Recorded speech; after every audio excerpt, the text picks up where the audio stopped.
Press the bell icon on YouTube and don't miss another update. नमस्कार, स्वागत है आपका जनसत्ता में और मैं हूं कुमार संभव जैन। आज तारीख है 4 मई और दिन है सोमवार का, यानी हफ्ते का पहला दिन, यानी उम्मीद की नई शुरुआत। वो इसलिए क्योंकि आज से शुरू हो रहा है लॉकडाउन 3.0। दरअसल 40 दिन की बंदी के बाद देश आज से खुल रहा है। तो हम जानते हैं कि आज से किस तरह की छूट मिलेंगी, कौन सी बड़ी बंदिश लागू रहेंगी। साथ ही हम देश दुनिया में कोरोना वायरस के हालात पर भी चर्चा करेंगे। बता दें कि दिल्ली, महाराष्ट्र, मध्य प्रदेश, बिहार, आंध्र प्रदेश, ओडिशा, गोवा, झारखंड व यूपी समेत कई राज्यों को गृह मंत्रालय की गाइडलाइंस के तहत आज से खोला जा रहा है। कोरोना वायरस से निपटने के लिए लॉकडाउन के 40 दिन पूरे हो गए हैं। आज से लॉकडाउन का तीसरा फेज शुरू हो रहा है, जो 17 मई तक चलेगा। इस बार छोटी छूट मिलेंगी, लेकिन बड़ी बंदिशें पहले की तरह बरकरार रहेंगी। तो घर से बाहर जा रहे हैं तो शाम से पहले लौट आएं, क्योंकि शाम 7 बजे से सुबह 7 बजे तक आम लोगों का सड़कों पर मूवमेंट नहीं हो सकेगा। इस बार सरकार ने अलग अलग जोन के हिसाब से छूट देने का फैसला किया है। इसके लिए गृह मंत्रालय ने गाइडलाइंस जारी की हैं। इसके तहत पूरे देश को 3 जोन में बांटा गया है।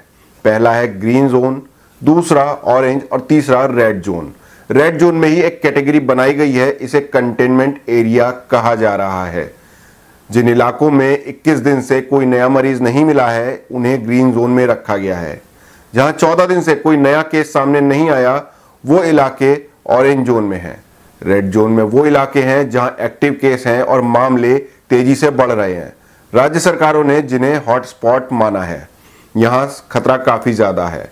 कंटेनमेंट एरिया में रेड जोन के वो इलाके हैं जहां सबसे ज्यादा मामले हैं और इन्फेक्शन फैलने का जोखिम भी सबसे ज्यादा बना हुआ है। प्लेन, ट्रेन और मेट्रो किसी भी जोन में नहीं चलेंगे। सिर्फ ग्रीन जोन में 50% यात्रियों के साथ बसों को चलने की इजाजत दी गई है।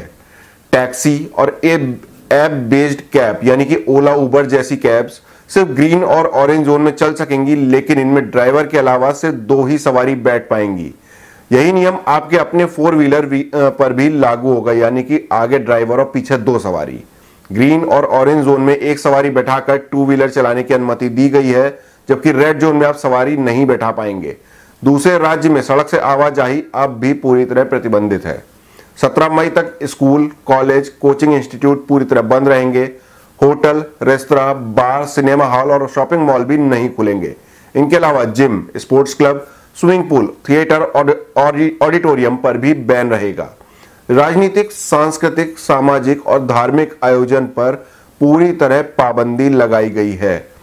ग्रीन, ऑरेंज और रेड जोन, तीनों ही जोन में सुबह 7 बजे से शाम 7 बजे तक आप घर से बाहर निकल सकते हैं, अपने काम निपटा सकते हैं। इन तीनों जोन में 33% स्टाफ के साथ प्राइवेट ऑफिस खुल सकते हैं, लेकिन शाम 7 बजे से सुबह 7 बजे तक घर से बाहर निकलने पर पूरी तरह रोक रहेगी। वहीं बुजुर्ग, गर्भवती महिलाओं और 10 साल से छोटे बच्चों के बाहर निकलने पर भी पूरी तरह पाबंदी है। किराना, फल, सब्जी, शराब, गुटखा, पान की दुकानें, मोबाइल, लैपटॉप, स्टेशनरी, कपड़े की दुकानें, इलेक्ट्रीशियन, प्लम्बर, कारपेंटर सर्विस को ग्रीन, ऑरेंज व रेड जोन में इजाजत दी गई है। कंटेनमेंट इलाकों में इस तरह की गतिविधियां पूरी तरह बैन रहेंगी।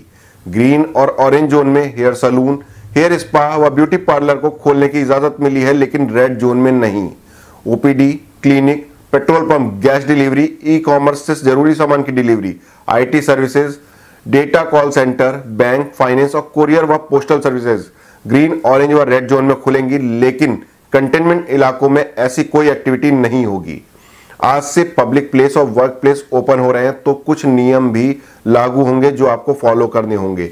जैसे पब्लिक प्लेस व वर्क प्लेस पर मास्क लगाना अनिवार्य होगा। प्राइवेट व सरकारी दफ्तरों में आरोग्य सेतु ऐप इस्तेमाल करना होगा। पब्लिक प्लेस पर शराब, गुटखा और तंबाकू का सेवन व थूकना पूरी तरह प्रतिबंधित है। अगर आप ऐसा करते हैं तो आप पर जुर्माना लग सकता है और सजा भी हो सकती है। शादी में 50 और अंतिम संस्कार में 20 से ज्यादा लोग शामिल नहीं हो पाएंगे।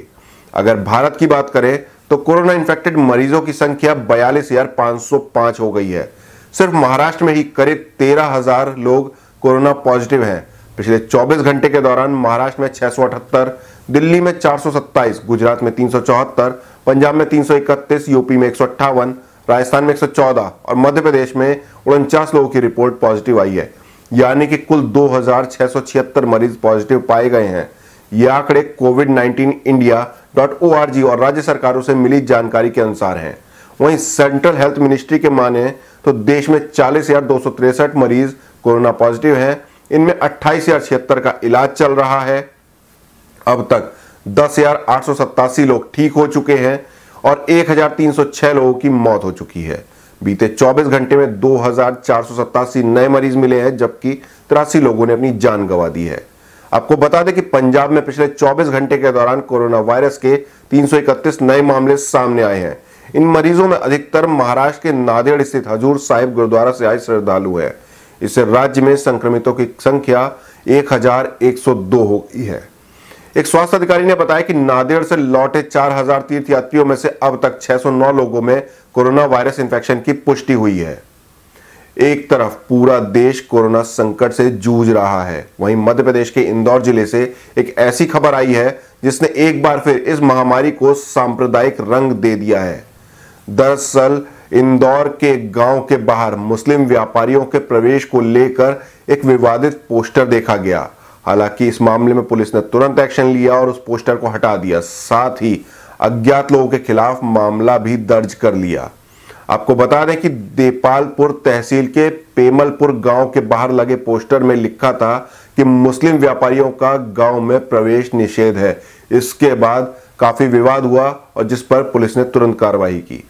उधर मुंबई के एक अस्पताल से ऐसी खबर आई है जो आपको हैरान कर देगी। दरअसल यहां एक डॉक्टर पर कोरोना आईसीयू वार्ड में मरीज के यौन शोषण का आरोप लगाया गया है।